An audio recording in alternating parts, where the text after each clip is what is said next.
insurance.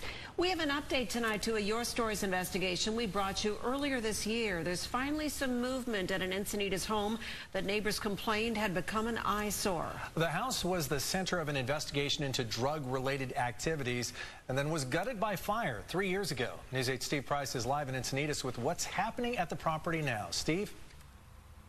Well, Carlo and Barbara Lee, neighbors who have been frustrated for years, are all smiles today. The disaster up that driveway is finally gone. Tearing down a house with a sordid history. Oh my God. First, multiple drug raids.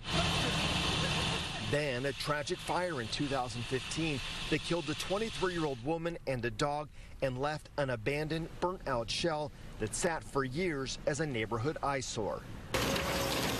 But as News 8 first reported a couple of weeks ago in a Your Stories investigation, the property has a new owner.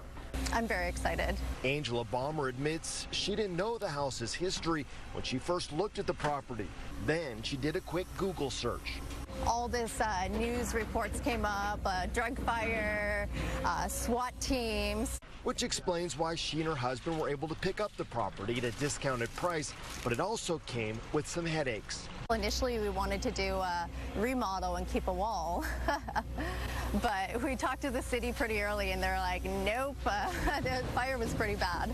And the first architect she hired put the project way behind schedule. He didn't complete the plans that we paid for. We have a master suite wing over here. Angela then hired Marrokal Design Remodeling, and senior design consultant Steve Walton got them back on track. We are removing the entire home, including the foundation, and we're building a new home.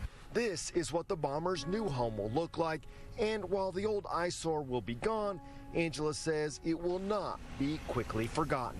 I do plan on showing I have a 7-month-old son, and I plan on showing him the footage one day and say, like, one, this is what happens when you do mess up your life, and this is how we started. And Angela tells me that construction is expected to be completed in about a year. Barbara Lee and Carlo. Thank you, Steve. If you have a story